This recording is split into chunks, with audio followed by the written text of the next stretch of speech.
Hello, I am the Bostonian Critic, and I'm signing in for a new movie review. And as you can tell, I rearranged my room a bit. I got a new bed. My sister gave me hers, and I just finished watching that new Nostalgia Critic episode where he's reviewing the Sonic the Hedgehog movie, the anime movie. I have seen it before, and honestly, it's terrible. It's a terrible movie. I still think the animation is good, and some of the action is pretty cool, but the voice acting sucks. Then the story is very stupid and ugh, oh god, it's a terrible anime movie. Kind of suffers the same problems as Little Nemo. But you're not here for that. You're here to hear my opinions on Hotel Transylvania 3. I saw it last night at the Mendon Twin Drive-In Theater in Mendon, Massachusetts. It's a great drive-in theater. I've been going there for a while, since 2008. The first time I saw a movie there was Kung Fu Panda and of course Indiana Jones and the Kingdom of the Crystal Skull.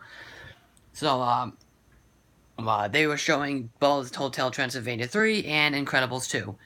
Oh, and guess what? Incredibles 2 is still awesome. It's still the best Pixar movie ever, along with the first one.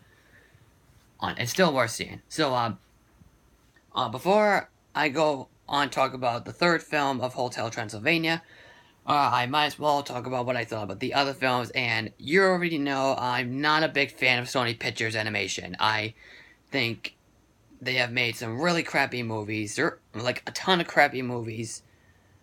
Always a lot of them were like directed video, and some of them were like live action film. I did like the first Smurfs movie though. That's the only live action Sony Pictures Animation movie I've seen that I really like. But the sequel sucked. But but anyway, the first two Hotel Transylvania films I saw were great. Alright, obviously they're very funny movies. Like they're all hilarious. The first one was great. The second one was just as good. Alright, now we have the third one. This is actually the best of the Hotel Transylvania movies. I'm gonna be very honest with you. I think this is absolutely the funniest of all of them. It's the best animated, the funniest, the most entertaining, everything. The story is taking place a few months after the second film. Dracula, played by Adam Sandler, is basically trying to find true love. But instead, Mavis thinks that he just needs a break from for all the depression at the hotel. So she sets him up at the cruise at the Bermuda Triangle. And he and his friend, it's like the Frankenstein, played by Kevin James, and his wife, played by Fran Drescher, or the two werewolves, played by Molly Shannon and Steve Buscemi, and the Invisible Man, played by David Spade, and Mavis's husband, Johnny, played by Andy Samberg, and their son, Dennis. So they arrive on the ship.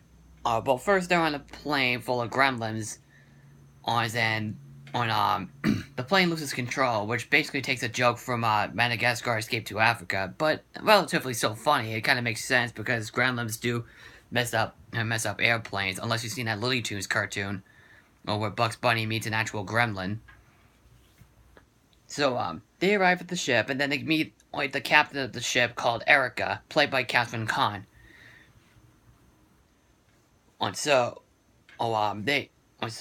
Dracula immediately falls in love with her, and then he makes a bit of a Charlie Brown smile, a Chuck Jones smile.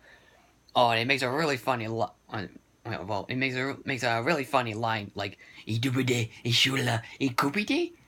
That cracks me up when I first saw the trailer to it, and it still made me laugh when I saw it in theaters. So basically he basically falls in love, and then at first he doesn't, and then they basically have something in common. You pretty much know where this is going. All throughout the film, they're basically on the cruise, not at the hotel, which I really love. That's one of the things I love about this movie. And when the love interest, Erica, is basically trying to kill Dracula and stuff, but we already know where this is going. But I won't actually ruin it here.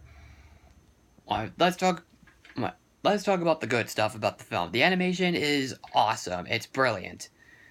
It's still very energized, it's very colorful, and it looks beautiful, too. Particularly from its visual style.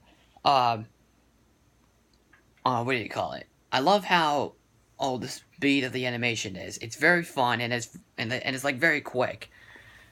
The characters every last of them are really great. I love Dracula, played by Adam Sandler. I love Mavis, Johnny. or everybody. They're all very funny and they're all very entertaining characters. Or I love how they interact. I love the relationships. I think they have a real legitimate camaraderie. Or it's just so much fun to watch. The relationship between Erica and Dracula is very well done and is very fun. And it's actually very sweet. Erica herself, I actually liked her more than I thought I would. I thought she was just like a cute character, but she actually does get a few good lines, and she's actually very well animated, very nicely designed too. And I really do enjoy her personality in general. I love how she does try to fall in love with Dracula later on in the film. So, there was another character, of course, Abraham Van Helsing, played by Jeff Gallahan. I'm just trying to remember. But, the jokes, I got a huge laugh at a lot of them, and when I say this film is hilarious, I think this film is absolutely hilarious, like the other two films were.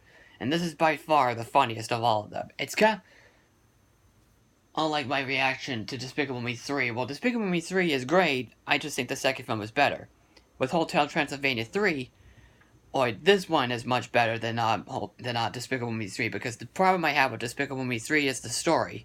Is that it was kind of weak, and it was like all over the place. This storyline was much better for what Despicable Me 3 tried to do. And even though I really enjoyed Despicable Me 3.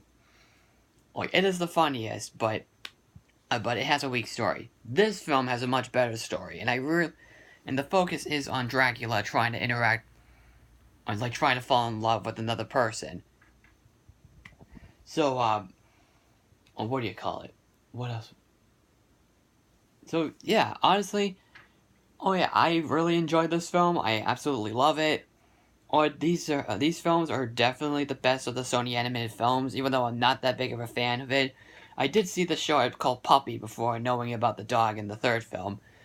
Because, trust me, that short came out before the absolute worst movie I've ever seen. If you haven't seen that review yet for the Emoji Movie, I do recommend you to check that one out. I want to see how much I really despise that movie so much. It's worse than Garbage Pail Kids and friggin', what do you call it? Jack and Jill. It's worse than Jack and Jill. So, yep. Honestly, I'm glad I saw this again. I'm seeing this again on Friday when I go see Christopher Robin. Because I'm actually doing another video on that day where I show you the shopping mall that I go to. That's right by the house. And if you have seen Hotel Transylvania 3, what do you think about it? Just comment below, follow me on Twitter and Facebook and Stardust. Don't forget to subscribe. I'm the Bostonian Critic, and I'm signing out. And one more thing is that I am delaying Disney Year Part 4 until September. Because I actually do need to plan a bit more for what I need to say. Because I am talking about the Disney sequels. And some of the Disney Toon Studio movies that are released in theaters, and I will make a couple exceptions, review 2 live-action Disney sequels in general. So yeah, I am the Bostonian Critic, and I am signing out. Take care.